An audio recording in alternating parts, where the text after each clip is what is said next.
Unity of Houston is an inclusive church where we seek to understand and live the teachings of Jesus and other spiritual masters. At Unity, we welcome all people from all spiritual paths and every walk of life. We celebrate the diversity of our city and of our world, and we teach love, tolerance, and oneness, seeking to live in harmony with open minds and open hearts. Wherever you are in your spiritual path, you are always welcome at Unity. Join us and discover that the life of your dreams is already within you. Normally, I'm not here on a Sunday when Howard is here. I get to go be somewhere else, but I am delighted to be here today to receive the teaching of this luminary of the New Thought movement. Reverend Howard Caesar was the senior minister here for 34 years, a record I am not going to attempt to break. I'll just tell you right now. I told him this morning as we were backstage preparing for the service, I just said, you know, Howard, you made this job look a lot easier than it is. A little bit of false advertising. There's a grace, there is a wisdom, there is a great love in this man, and he is here to share it with us today. Please welcome Reverend Howard Caesar.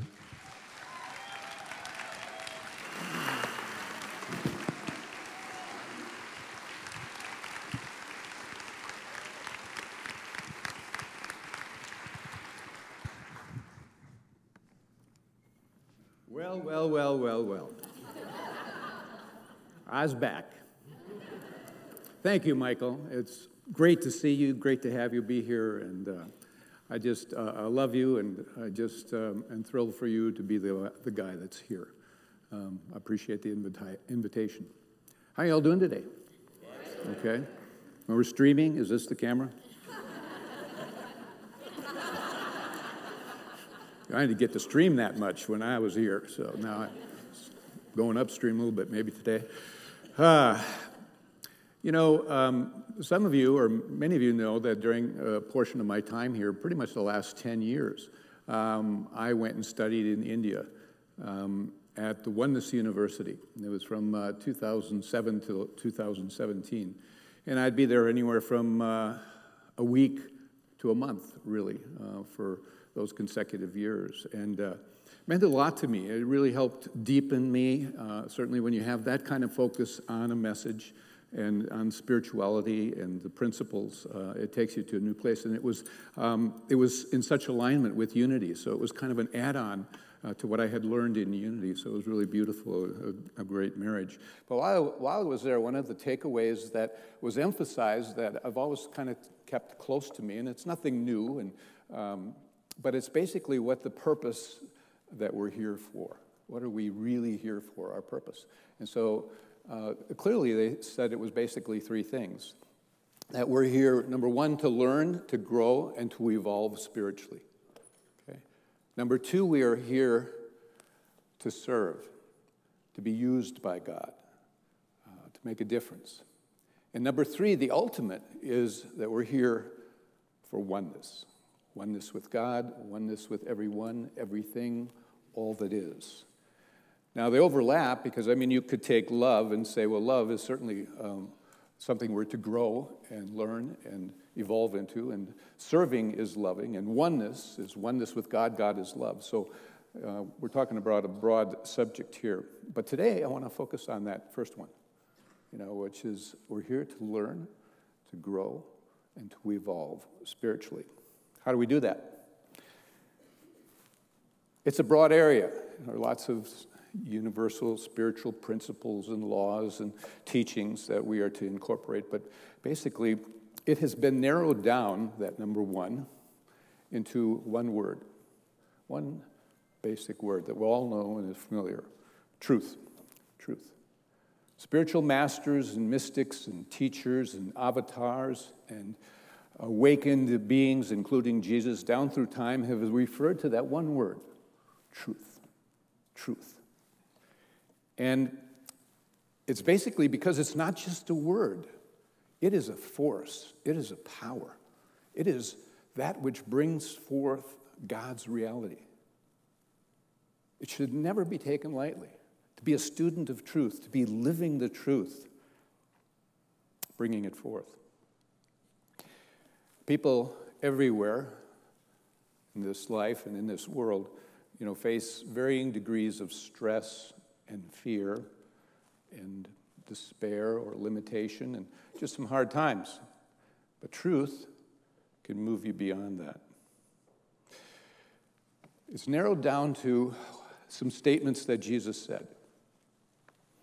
And the one that you're all familiar with, that you've heard many times, is, "You shall know the truth, and the truth shall set you free."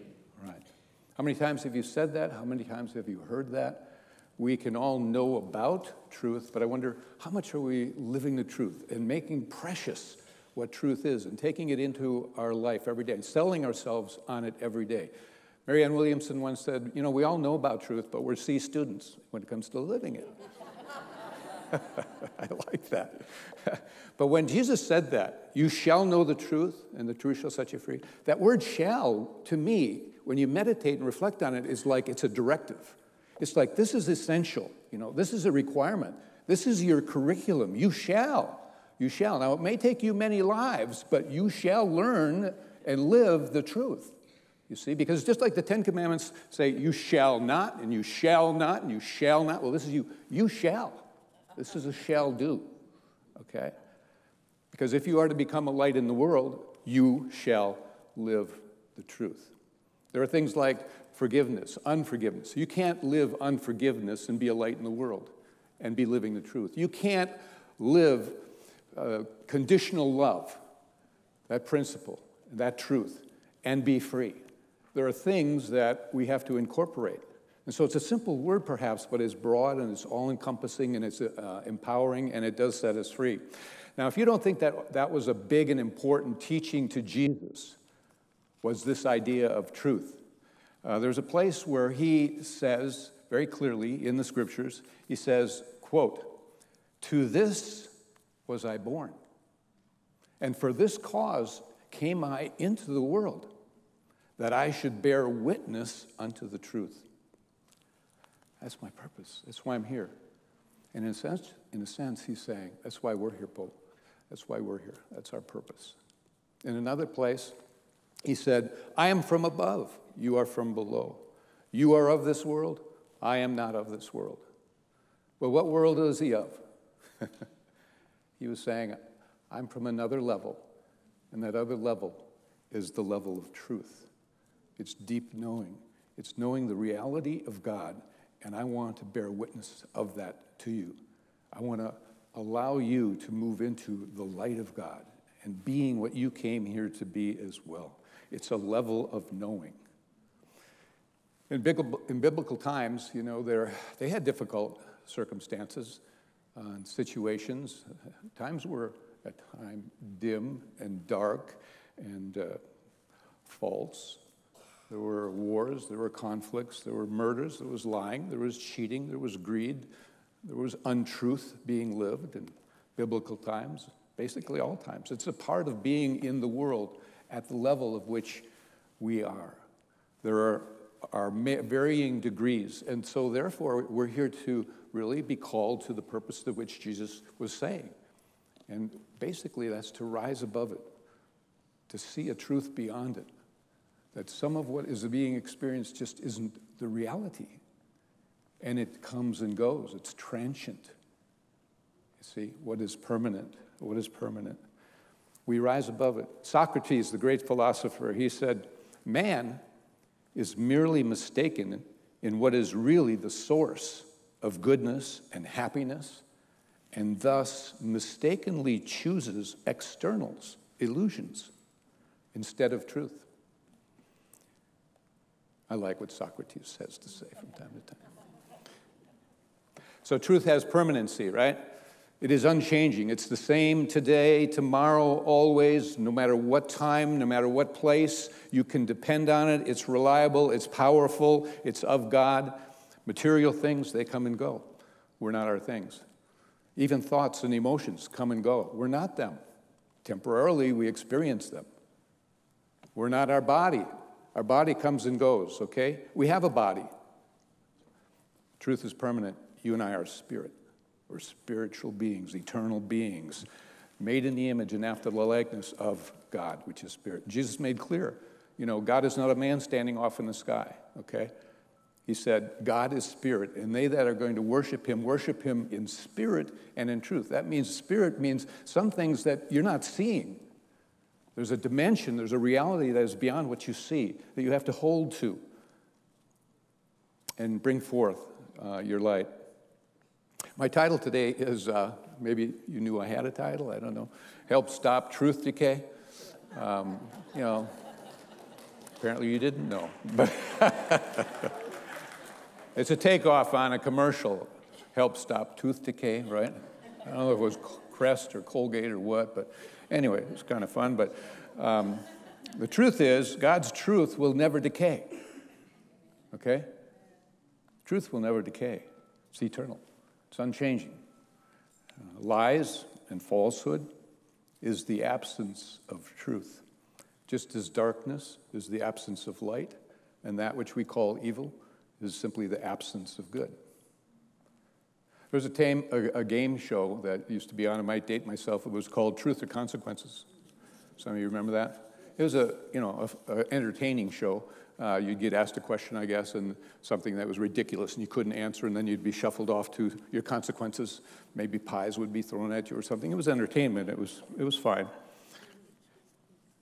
However, in life, really, the absence of truth can have its consequences. You know, there's a story about a Baptist preacher who, along with his two sons, they found a stray dog that wandered in, and they kept it for a time and became very fond of it. And this dog was charcoal black, just real black, but it had 3 distinct white threads or, hairs on the tail that made it distinguished it. Anyway, they went at some point, after having the dog for a while, they saw an advertisement in the paper that somebody had lost the dog and was looking for him, and it described it as being charcoal black and having 3 distinct white hair area in the tail.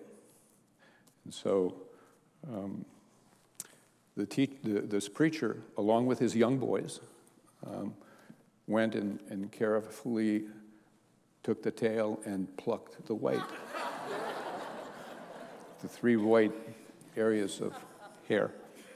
And this guy that was the true owner had learned from somebody that somebody had seen a charcoal black dog that had wandered to the small farm of a preacher, and so he came looking. And when he arrived, the dog really showed he was obvious owner. The response was very clear, and so the owner thought that, no problem, they're going to see, and I can take him home. And very quickly, the minister said, well, didn't you say that the dog had 3 white hairs on the tail? And when they was unable to find the white hairs weren't there, he was forced to have to leave without his dog. We had some pets that would be sad if you lost your dog or your cat, and you knew it was yours. But anyway, later the preacher would actually wrote about this incident. This is a true story. And what he said was, I kept the dog but lost the boys. And the name of those 2 boys are Frank and Jesse James. Interesting.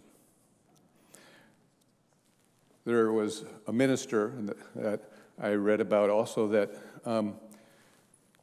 did sort of, he said at the end of his talk or the service, he said, next week I'm going to give a talk and I want you to prepare and I want you to read the Gospel of Mark chapter 17. And so when I come next week, I'm going to talk on that. So the next week when he got up there, he said, okay, I told you all to read Gospel of Mark chapter 17. Would you raise your hand if you read it? They all raised their hands. He said, you are the ones I want to talk to. There is no chapter 17. We're going to talk about truth. Got to watch out for those ministers. Have you ever had some seeds in your hand and looked at the seed and said, my God, this little seed becomes a beautiful flower. It's amazing. What's the truth? Is it the truth in the seed? Is it the seed that is true or the flower that is the truth? You can take an acorn, and is the truth an acorn, or is the truth what the mighty oak is? That's its truth. Jesus knew that and understood that too. And what was the first parable that he shared? The first parable was the parable of the sower. And, a sower went forth sowing seeds, and some fell by the wayside, didn't have a chance. Some fell among stones and rocks, no depth of soil, no chance. Some fell among thorns, got choked out, didn't make it. But then some fell in good ground, brought forth fruit, 100-fold, 50-fold, whatever. And then he went, and this is the only parable I think he explained. So afterward, metaphysically, this is it. I made up a story for you, but I'm going to tell you the meaning here, because it all has symbology, you see. And he said, God's wisdom and truth is always there. The seeds are the word of God. The seeds are the word of truth, okay? Always there. It's like an atmosphere that God, the universe, is spreading seeds all the time. They're there. They're in the unseen dimension, but you have to be open to receive, you see? And what our minds and hearts do with those seeds is determined really by the nature of our own inner world. Our minds are like soil, and different minds have different composition and different quality and different states of development, evolution, whatever. And the results of the differing soils bring forth varying yields. We have a different experience, a different reality, a different experience of this life. And the harvest that we're really looking for is the light of God that allows us to step into love and peace and joy, which is inherent as children of God. A typical person grows up receiving information from the world, and the main provider is our five senses. And with our five senses, we see the world and take it in. We hear many voices in the world telling us things, feeding our mind, giving us impressions and judgments and beliefs and ideas, and some are false. And we've even been told along the way what to like, what not to like, what to be afraid of, what success is, what beauty is or isn't, what's good, what's bad. We receive all this. That's part of our experience. We have to determine what's true, what's false. Gary Zukov, some of you may have heard of him. He is a wonderful fellow, and he wrote the book Seed of the Soul, and he was interviewed on Oprah for many weeks back some years ago. And anyway, he makes a distinction between one's personality and one's soul. And he says that the personality of a person is what looks into the world through the five senses. And that the person who looks from a deeper part of themselves, or from their soul, becomes what he calls multisensory. Okay, multisensory. It means you're taking those five senses of yours to a new level, a higher level of seeing and experiencing. It's spiritualizing them. And he suggests that those who live from personality are really unaware of seeing through and from the eyes of soul. I like to think of some spirit, really. And we're here to consciously develop a soul connection with spirit. That's our goal. That's what we're here for, as Jesus said. And Gary Zukov is really right, that we're here to be about spiritualizing our senses. And interestingly enough, Jesus shared another parable. A parable is a made-up story to get across some ideas to you, truth, right? And so, can you imagine, he said to us, we don't have five senses, we have 10. That was his parable. And the way he began it was, the kingdom of heaven is likened unto 10 virgins. 10 virgins who took their lamps and they went forth to meet the bridegroom. And 5 were wise and 5 were foolish. And the 5 foolish took their lamps, but they didn't take any oil. That's foolish. You have a lamp, no oil. The 5 that were wise, they took oil for their lamps, the vessels. And At midnight, it's dark. At midnight, there was the cry that went out. The bridegroom is coming. The bridegroom is coming. Go meet him. This is Jesus telling the story. And all the virgins arose. And they went to light their lamps to be able to go meet the bridegroom. 5 didn't have any oil. They were foolish. There were 5 that were prepared. There were 5 that were ready, that had done the work, had oil. Gosh. And they went into the marriage, and the door was shut. What it symbolically means is that our senses are represented here as virgins because they're feminine and they are receivers. They're receiving information and impressions and what have you. And Jesus is saying, you actually don't have 5, you have 10. You have 5 that are foolish and 5 that are wise. And the difference between the wise and the foolish is 5 had oil. Okay, what is the oil? It's the oil of truth.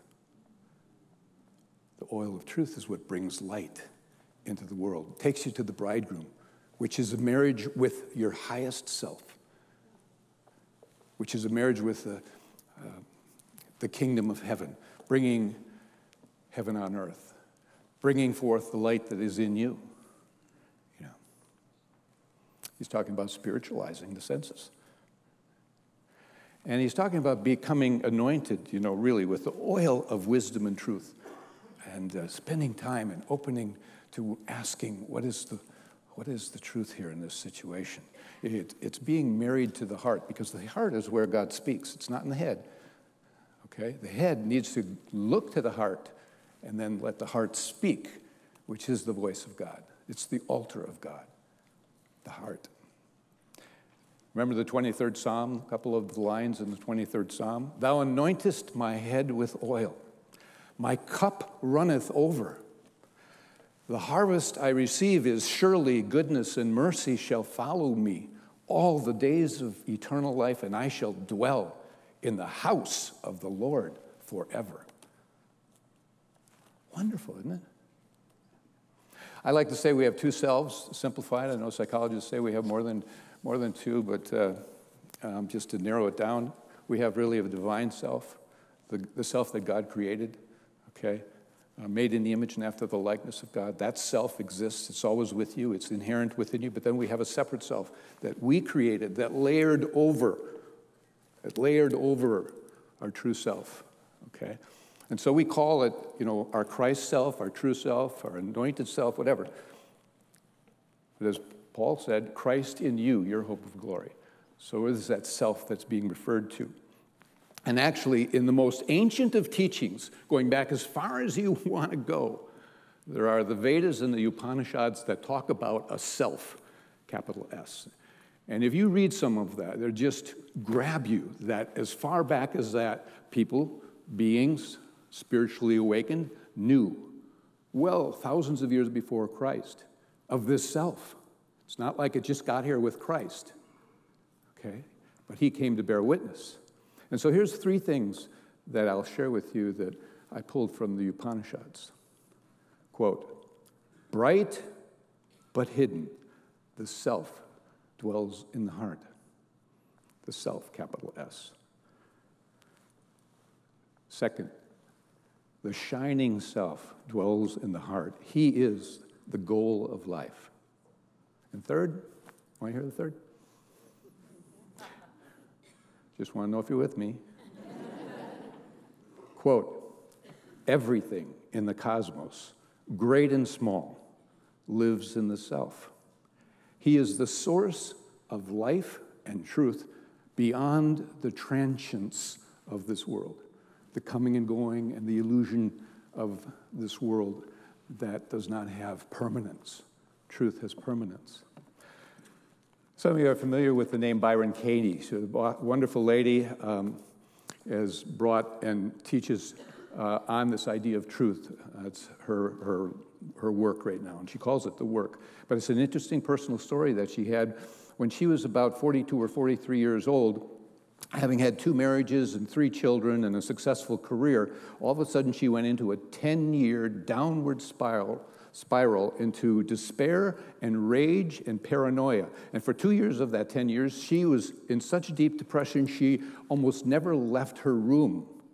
Okay, and so finally she put herself into a halfway house, and somewhere in that process, she woke up one day, and she said, all the falseness, the false stories, the false beliefs, concepts were gone.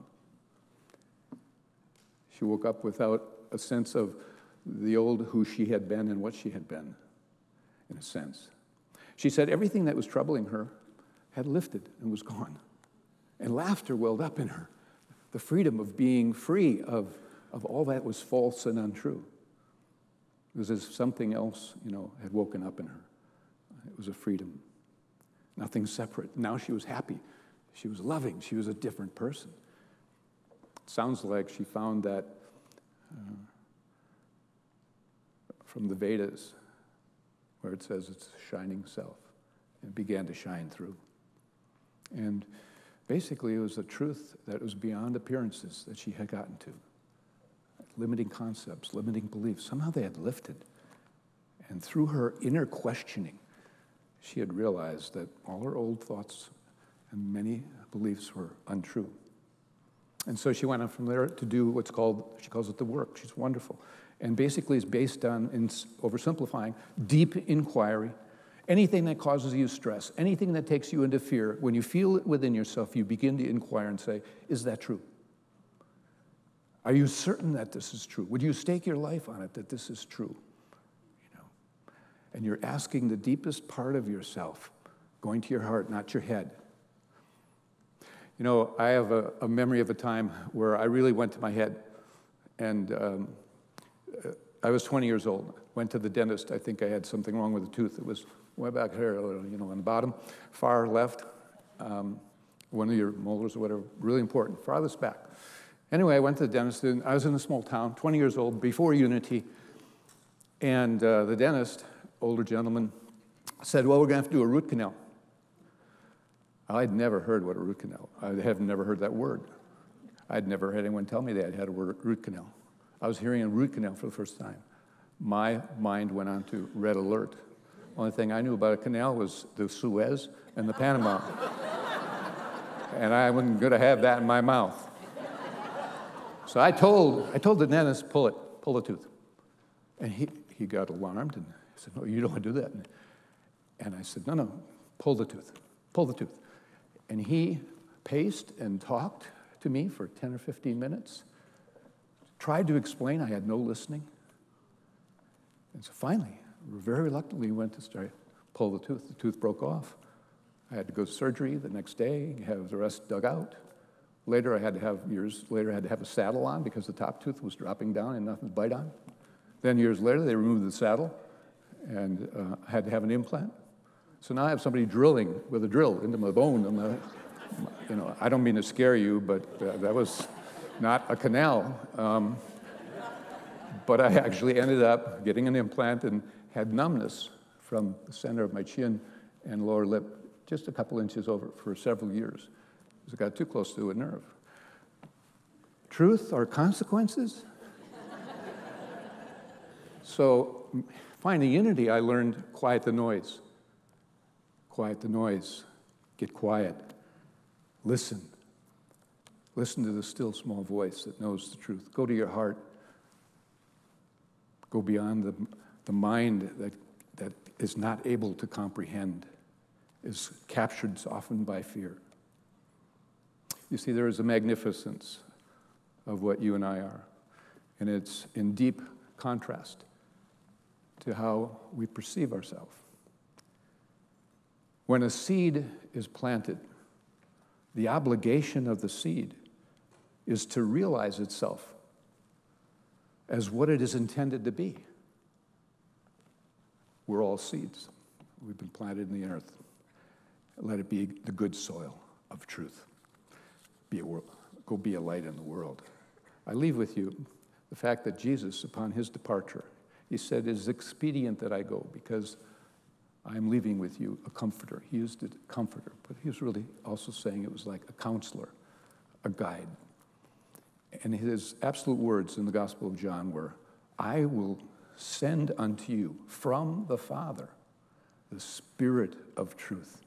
And the Spirit of truth, he will guide you into all truth.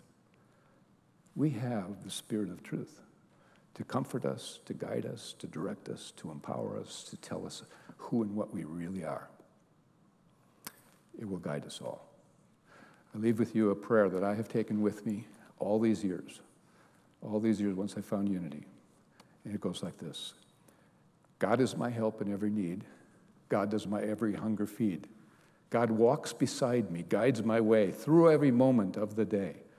I now am wise, I now am true, patient, kind, and loving too. All things I am can do and be through Christ, the truth that is in me. God is my health, I can't be sick. God's my strength, unfailing, quick. God is my all, I know no fear, for God and love and truth are here. God bless you.